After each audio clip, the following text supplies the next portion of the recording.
Okay students, question number 50 देखते हैं हम। क्वेश्चन नंबर 50 क्या बोला है? A circle touches x axis and cuts off a chord of length 12 from y axis. The locus of the center of the circle is, ठीक है, a straight line, a circle, an ellipse, a hyperbola। ठीक है, तो भाई इस type का problem इससे पहले भी हम कर चुके हैं। ठीक है, फिर से हम अटेम्प्ट कर रहे हैं, इसको फिर से सॉल्व करेंगे। तो बच्चों, इसमें सबसे पहला इंफॉर्मेशन दिया है a circle touches x axis. अगर आपने पॉइंट्स टू रिमेंबर बराबर पढ़ा हुआ है, ठीक है, सभी पॉइंट्स आपको सर्कल के याद है, ठीक है, तो आपने ये भी पढ़ा होगा circle touches x axis therefore g square equals to c. यानी सर्कल अगर एक्स एक्सिस को टच करता है तो जी स्क्वायर और सी दोनों इक्वल हो जाएंगे। हम इसके बेसिस पर इक्वेशन बना सकते हैं g square minus c equals to 0। ये हो जाएगा हमारे लिए equation number first. Okay, clear है? देन एंड कट्स कॉर्ड, ठीक है, cuts off a chord of length 12 from y axis, यानी वो वाई एक्सिस को 12 का कॉर्ड बनाता है। वाई एक्सिस पर वो 2l लेंथ का क्या बना रहा है? कॉर्ड। यानी कॉर्ड का लेंथ कितना है? 12 है। वाई एक्सिस पर ये कॉर्ड बन रहा है। अगर वाई एक्सिस पर ये कॉर्ड बनता है तो 2√f² minus c equals to हो जाएगा 12 एंड देयरफॉर 2 भाई हो गया कैंसल, तो √f² minus c equals to l। Clear है? ठीक है, देन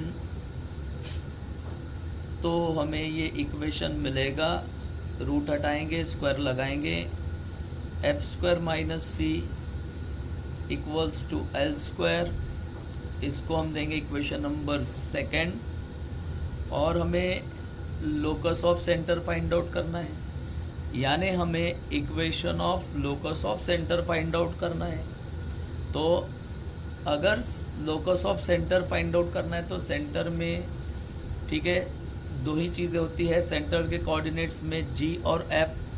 वहाँ पर कांस्टेंट टर्म का कोई काम नहीं है, इसलिए हम क्या करेंगे? सब्ट्रैक्ट करेंगे, दोनों को सब्ट्रैक्ट करेंगे, सेकंड फ्रॉम फर्स्ट।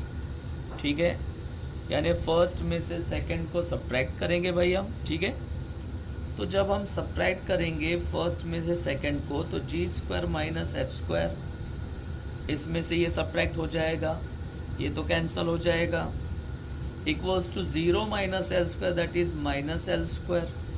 क्लियर है? ठीक है, अब मैंने आपको क्या कहा था कि अगर आपको locus of centre find out करना है तो ये जो g है, जनरली सेंटर के कोऑर्डिनेट्स क्या होते हैं? तो सेंटर के कोऑर्डिनेट्स होते हैं -g, -f।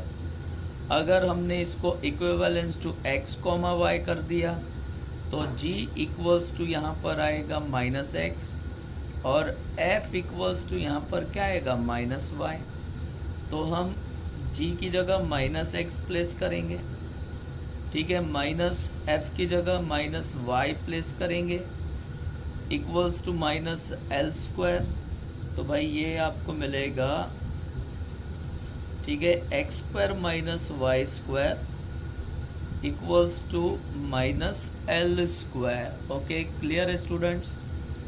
देन अगर हमने बोथ साइड को l² से डिवाइड किया तो x² upon l² minus y² upon l² equals to -1। और ये जो इक्वेशन है, ये इक्वेशन ठीक है किसको रिप्रेजेंट करता है? हाइपरबोला को रिप्रेजेंट करता है। ये इक्वेशन ऑफ हाइपरबोला है। ओके, क्लियर है? तो हमारा फाइनल आंसर यहाँ पर रहेगा भाई, फाइनल आंसर आएगा यहाँ पर डी, हाइपरबोला। ठीक है, क्लियर है स्टूडेंट्स? क्वेश्चन नंबर शुरू करेंगे हम 51। सॉरी, अब हम देखते हैं क्वेश्चन नंबर 56, 51 नहीं, वो मैंने होमवर्क दिया था। The equation of the circle which passes through origin. ठीक है, यानी एक ऐसे सर्कल का इक्वेशन फाइंड आउट करना है जो ओरिजिन में से पास होता है। तो चलो ठीक है, इस इंफॉर्मेशन को यूज़ करते हैं। Let x square plus y square plus 2gx plus 2fy plus c equals to 0 since circle passes through okay origin. Circle जो है ओरिजिन में से पास हो रहा है भाई। सर्कल अगर ओरिजिन में से पास होता है तो हम x की जगह 0 और y की जगह 0 प्लेस कर सकते हैं, इसलिए हमें यहाँ पर c का वैल्यू क्या मिलेगा? 0। क्लियर? तो ये फर्स्ट हो गया हमारे लिए। आगे बढ़ते हैं हम।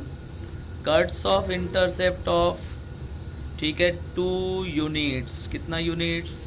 Cuts of intercepts of, intercepts कहा उसने, इंटरसेप्ट्स यानी एक से ज़्यादा, of 2 units length from negative coordinate axis. ठीक है, नेगेटिव कोऑर्डिनेट एक्सिस बोला, यानी दोनों नेगेटिव एक्सिस पर, यानी दोनों negative x axis and negative y axis पर, ठीक है, ये सर्कल 2 यूनिट्स का क्या बना रहा है?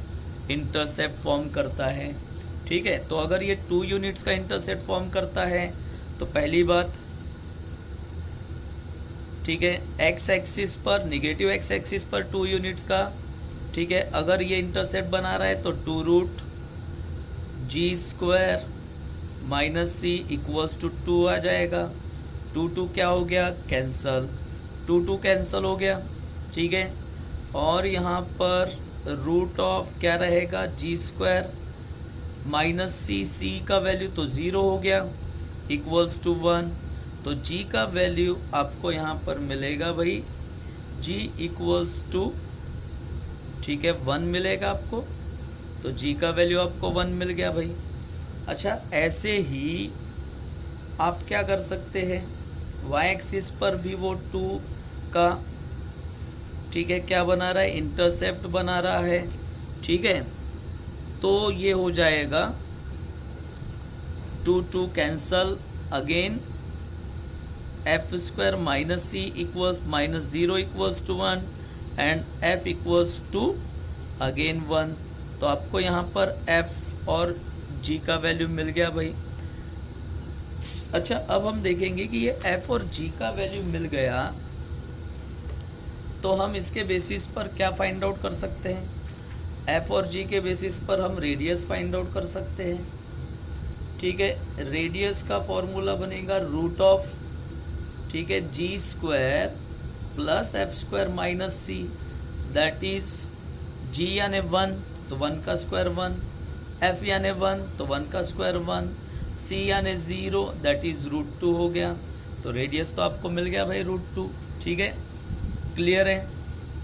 कोई कंफ्यूजन?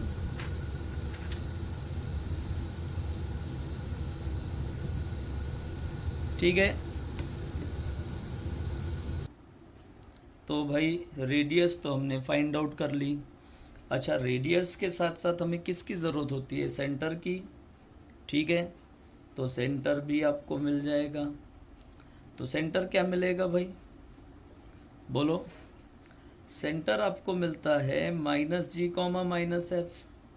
तो आपने तो g का वैल्यू 1 फाइंड आउट किया, f का वैल्यू भी 1 फाइंड आउट किया, तो ये हो जाएगा -1, -1 और हम इक्वेशन फाइंड आउट करेंगे। इक्वेशन ऑफ, ठीक है, इक्वेशन ऑफ क्या फाइंड आउट करेंगे हम? Equation of circle find out करेंगे। तो equation of circle find out करेंगे तो वो आएगा x minus h whole square plus y minus k whole square equals to क्या आएगा? R square. तो x minus h that is -1, -1, ठीक है, तो ये हो जाएगा +1 होल स्क्वायर, y माइनस के दैट इज k का वैल्यू भी -1 है, तो y +1 होल स्क्वायर, और रेडियस बाई दिया है आपको √2 का, तो √2 स्क्वायर, तो ये आएगा x square plus 2x, x square plus 2x plus 1, फिर यहाँ पर आएगा y square plus 2y plus 1 equals to 2, finally मिलेगा x square y square plus 2x plus 2y, 1 plus 1 2 और 2 कैंसल, तो इधर आएगा 0। तो भाई ये हमारा फाइनल आंसर रहेगा, ये हमारा रहेगा इक्वेशन ऑफ द सर्कल। और इक्वेशन ऑफ द सर्कल आपको मिलेगा ऑप्शन में, ऑप्शन आएगा आपका राइट ऑप्शन है यहाँ पर सी, ठीक है, तो ये आंसर रहेगा सी। क्लियर है स्टूडेंट्स? ठीक है, अब हम आगे बढ़ के क्वेश्चन नंबर शुरू करते हैं 59। Okay, question number 59, the number of circles touching the lines x equals to 0, ठीक है, x equals to 0, y equals to a and y equals to b, ठीक है, y equals to a and y equals to b, ठीक है। उसने क्या कहा कि ऐसे कितने सर्कल्स हो सकते हैं जो x equals to 0, y equals to a and y equals to b, इन दोनों लाइंस को टच करने वाले ऐसे कितने, ठीक है, सर्कल्स हो सकते हैं। तो पहली बात तो हम देखते हैं लाइन x इक्वल्स टू 0 क्या है भाई। तो लाइन x इक्वल्स टू 0, ये तो इक्वेशन ऑफ क्या है, इक्वेशन ऑफ y एक्सिस है क्या। x इक्वल्स टू 0 का line that means equation of क्या है, y एक्सिस है। तो हम यहाँ पर कोऑर्डिनेट एक्सिस ड्रॉ कर लेते पहले, तो हमने ऐसे कोऑर्डिनेट एक्सिस ड्रॉ कर लिए, ठीक है। तो पहला लाइन आपको दिया हुआ था x इक्वल्स टू 0 का, तो ये हो गया x इक्वल्स टू 0 का line. Okay, clear. Second line है y इक्वल्स टू a, तो y इक्वल्स टू a का लाइन भाई ऐसा आएगा, क्लियर है। तो ये मिल गया आपको y इक्वल्स टू a का लाइन। फिर थर्ड लाइन उसने क्या बोला, y इक्वल्स टू b, तो ऐसा आएगा y equals to b, clear है। तो ये आएगा y इक्वल्स टू b। अब प्रैक्टिकली सोचो बच्चों कि x इक्वल्स टू 0 को टच करने वाले और y इक्वल्स टू a और y इक्वल्स टू b को टच करने वाले ऐसे कितने सर्कल्स हो सकते हैं। टच करना है सिर्फ, तो एक सर्कल तो यहाँ पर ऐसा हो सकता है, एक सर्कल भाई यहाँ पर ऐसा होगा, ठीक है, क्लियर, जो इन तीनों को टच करेगा। दूसरा सर्कल जो है, सेकंड सर्कल जो है वो इस टाइप से हो सकता है, क्लियर, इस टाइप से हो सकता है, क्लियर, ठीक है। तो ऐसे कितने सर्कल्स हो सकते हैं, ठीक है, 2 सर्कल्स ही हो सकते हैं। इसलिए भाई हमारा आंसर जो है क्या आएगा? बी आएगा, बी ऑप्शन, यानी आपका आंसर आएगा 2 सर्कल्स। ठीक है, क्लियर है? ओके बच्चों, अब बढ़ते हैं हम क्वेश्चन नंबर 63 की तरफ। The equation of circum circle का इक्वेशन फाइंड आउट करना है। Of the triangle formed by the lines y plus √3x equals to 6, y minus √3x equals to 6 and y equals to 0। ये तीनों lines जो आपको दिए हैं, इनकी वजह से एक ट्रायंगल फॉर्म हो रहा है और उस ट्रायंगल का, ठीक है, सर्कल का आपको इक्वेशन फाइंड आउट करना है। तो अब हम एक काम कर लेते हैं, हम एक छोटा सा ट्रायंगल ड्रॉ कर लेते हैं भाई। तो हमने भाई ये ट्रायंगल ड्रॉ कर लिया। ठीक है, क्लियर है? हमने ट्रायंगल ड्रॉ करने के बाद एक साइड हम ले लेते हैं y equals to 0, second side हम ले लेते हैं यहाँ पर y plus √3x equals to 6। अगर हमने दोनों, ठीक है, इक्वेशंस को सॉल्व किया, ठीक है, दोनों लाइंस का पॉइंट ऑफ इंटरसेक्शन ये हो जाएगा। अगर हम दोनों इक्वेशंस को सॉल्व करते हैं, ठीक है, यानी by solving y equals to 0 and y plus √3x equals to 6 we get, तो भाई हमें क्या मिलेगा? x इक्वल्स टू, है ना, x इक्वल्स टू आपको क्या मिलेगा? 6 अपॉन √3। √3 को आप रैशनलाइज कर देंगे, तो √3 को अगर आपने रैशनलाइज कर दिया तो ये 2√3 मिलेगा। यानी इसका मतलब ये हुआ कि भाई इस पॉइंट ऑफ इंटरसेक्शन का x कोऑर्डिनेट तो आएगा 2√3 और y कोऑर्डिनेट हो जाएगा 0, क्योंकि y इक्वल्स टू 0 है। अब मुझे एक बात बताइए कि अगर मुझे इस ट्रायंगल का सर्कल फाइंड आउट करना है या सर्कल ड्रॉ करना है, तो भाई ये सर्कल तीनों पॉइंट में से पास होगा भैया, होगा या नहीं होगा? यानी ये जो सर्कल है ये इस 2√3, 0 इस पॉइंट में से पास होगा। तो इसका मतलब ये जो, ठीक है, कोऑर्डिनेट्स है, ये कोऑर्डिनेट्स इन इक्वेशंस को सेटिस्फाई करने चाहिए। तो अब हम यहाँ पर ट्रिक यूज़ कर लेंगे। ठीक है, ट्रिक यूज़ करेंगे। कौन सा इक्वेशन चेक कर लो कि कौन से इक्वेशन को ये कोऑर्डिनेट सेटिस्फाई कर सकते हैं। ठीक है, क्लियर है? यानी ये हो गया x का वैल्यू, ये हो गया y का वैल्यू। अगर मैंने फर्स्ट इक्वेशन में सब्सटीट्यूट किया तो ये 4 3 12 आ जाएगा, ये 0 हो जाएगा और ये भी 0 हो जाएगा। यानी 12 इक्वल्स टू 0 ये सेटिस्फाई नहीं करेगा।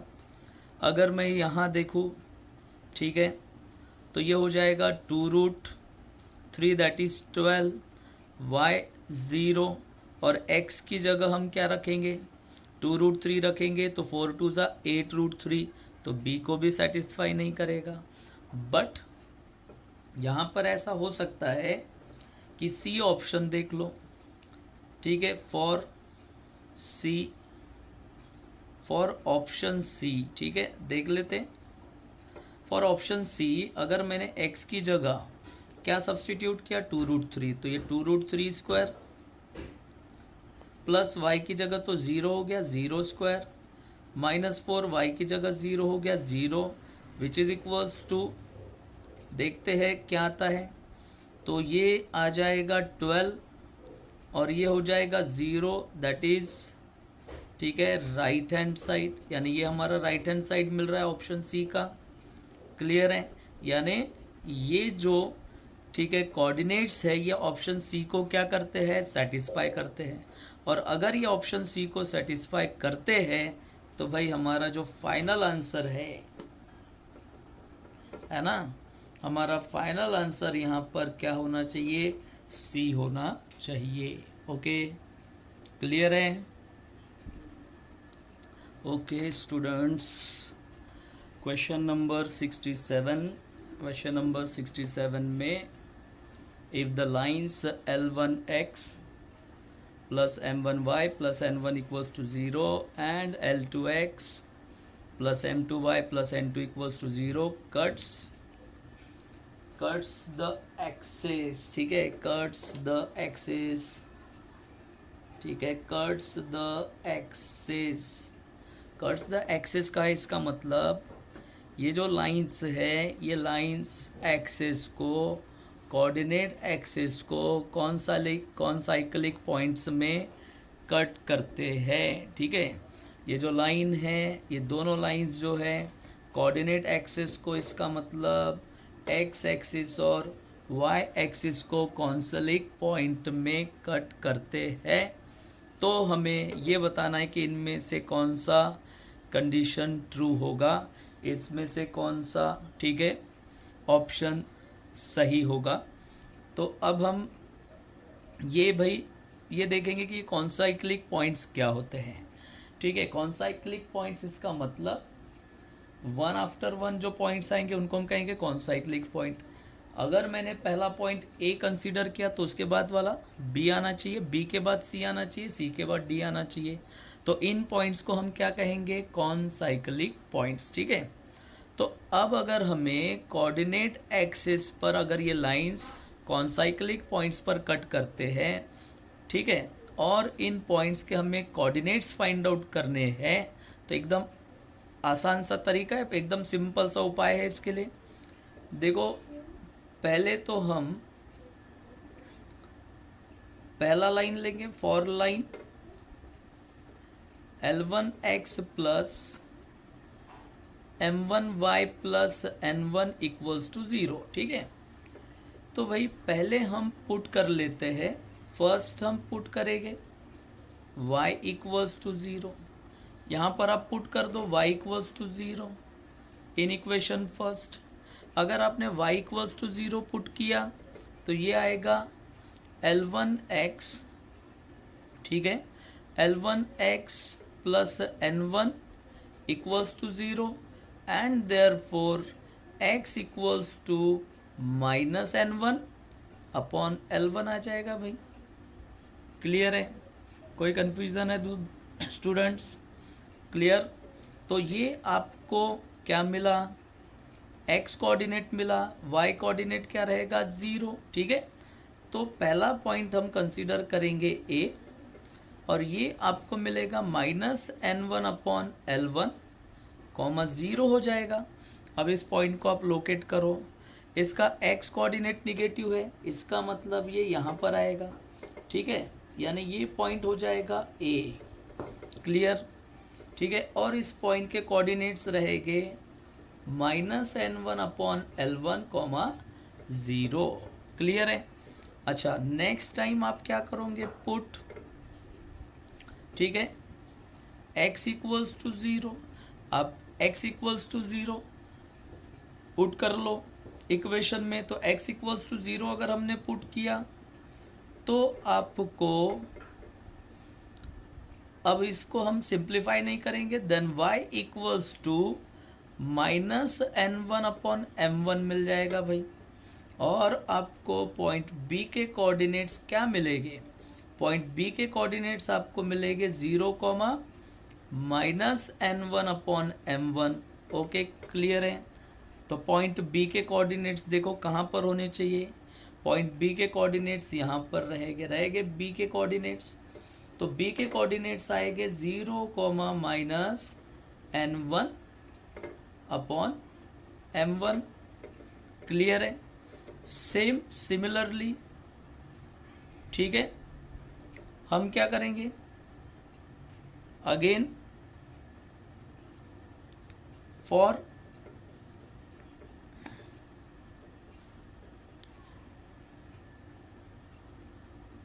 लाइन, सेकेंड लाइन हम कंसीडर करेंगे, सेकेंड लाइन क्या कंसीडर करेंगे, L2x प्लस M2y, ठीक है, प्लस N2 इक्वल्स टू 0, ठीक है, क्लियर है। सिमिलरली हम क्या कर सकते हैं, पॉइंट C के कोऑर्डिनेट्स फाइंड आउट कर सकते हैं। तो हम y इक्वल्स टू 0 पुट करेंगे, और y इक्वल्स टू 0 पुट करेंगे तो c के कोऑर्डिनेट्स आपको मिलेंगे -n2 upon L2 0 and d के कोऑर्डिनेट्स आपको स्टूडेंट्स मिलेंगे, ठीक है, 0 -n2 upon m2। Okay, clear है, ठीक है। देन उसके बाद देखो बराबर ध्यान देना है आपने, मैंने यहाँ पर जो फिगर ड्रॉ किया, यहाँ पर आपको ये कोऑर्डिनेट एक्सेस समझने नहीं है भाई, यानी ये एक्सेस नहीं थे, ऐसा आप समझ लो पहले, ये कोऑर्डिनेट एक्सेस नहीं थे। और पॉइंट्स कौन साइक्लिक है, इसलिए मैं यहाँ पर कंसीडर कर रहा हूँ सी, ठीक है, सी पॉइंट जिसके कोऑर्डिनेट है -n2 अपॉन L2 0, और यहाँ पर मैंने डी पॉइंट कंसीडर करना है, क्योंकि पॉइंट्स कैसे है, कौन साइक्लिक है, तो 0 -n2 अपॉन n2, ठीक है, क्लियर है। अब ये समझ लो कि ये ओनली पॉइंट्स है, समझो ये सिर्फ भाई पॉइंट्स है, ठीक है, यानी मैं आपको ऐसा सेकंड फिगर भी मैं आपको समझा सकता हूँ, ठीक है, ये ओनली पॉइंट्स है। तो यहाँ पर A हो गया, यहाँ पर B हो गया, यहाँ पर C हो गया, और यहाँ पर D हो गया, ठीक है। अब अगर हमने क्या किया, कॉर्ड AC ड्रॉ कर लिया, कॉर्ड BD ड्रॉ कर लिया, ये दोनों कॉर्ड देखो कहाँ पर इंटरसेक्ट कर रहे हैं, बोला उसने, कहाँ पर इंटरसेक्ट कर रहे हैं, ओरिजिन में इंटरसेक्ट कर रहे हैं। अभी ये कोऑर्डिनेट एक्सिस को कट कर रहे हैं, पॉइंट्स कौन साइक्लिक है, तो दोनों कॉर्ड्स अगर आप देखोगे तो इन दोनों का इंटरसेक्शन पॉइंट क्या है, यहाँ पर ओरिजिन है भाई, है ओरिजिन, क्लियर है, क्लियर है, दोनों का पॉइंट ऑफ इंटरसेक्शन क्या है, ओरिजिन है, क्लियर, यानी हम इसको कंसीडर कर लेते O। तो 10th स्टैंडर्ड का यहाँ पर हम एक पॉइंट यूज कर सकते हैं 10th स्टैंडर्ड का, ठीक है, we have OA into OC, देखो मैंने सर्कल इस लेसन में पढ़ाया था, OA into OC and OB into क्या हो जाएगा, OD हो जाएगा, ये दोनों इक्वल होते हैं, 10th स्टैंडर्ड में आपने पढ़े हैं। अब OA का लेंथ फाइंड आउट करो, OA देख लो भाई, OA का लेंथ फाइंड आउट करेंगे, क्लियर है। तो OA का लेंथ अगर आपने फाइंड आउट किया तो x2 माइनस x1, ठीक है, x2 minus x1 that is, देख लो OA का लेंथ आपको क्या मिलेगा, ठीक है, OA का लेंथ यहाँ पर मिलेगा पॉजिटिव n1 अपॉन L1, ये मिलेगा आपको positive n1 upon L1 multiplied by OC का लेंथ क्या मिलेगा, तो ये OC का लेंथ आपको यहाँ पर क्या मिलेगा, positive n2 upon L2, n2 upon L2, clear है, ठीक है। देन उसके बाद आप OB का लेंथ देख लो, OB का लेंथ अगर आपने फाइंड आउट किया तो OB का लेंथ आपको क्या मिलेगा, पॉजिटिव n1 अपॉन m1 मिलेगा, एंड इनटू OD का लेंथ अगर आप देखो कोऑर्डिनेट एक्सेस के हिसाब से, तो OD का लेंथ आपको क्या मिलेगा, पॉजिटिव n2 अपॉन m2। अब इनमें n1 n2 तो कैंसिल हो गया भाई, and therefore L1 into L2 equals to क्या हुआ, M1 इंटू M2, ठीक है, क्लियर है, क्लियर है भाई। 10th स्टैंडर्ड का कंसेप्ट हमने अप्लाई किया, यहाँ पर वैल्यूज रखा, OA का लेंथ, OC का लेंथ, OB का लेंथ, OD का लेंथ, डिस्टेंस फार्मूला अप्लाई करो, या आपको नंबर लाइन तो पता है, कोऑर्डिनेट एक्सेस के हिसाब से चलो, ठीक है। तो यहाँ पर आपको फाइनल आंसर मिला L1 into L2 equals to M1 into M2, और यहाँ भाई हमारा रिजल्ट रहेगा, फाइनल आंसर रहेगा, यहाँ पर देख लो L1 इंटू L2 कहाँ पर है, L1 इंटू L2 पहला ही ऑप्शन है, ऑप्शन ए, तो ऑप्शन ए हमारा करेक्ट ऑप्शन होगा। ओके।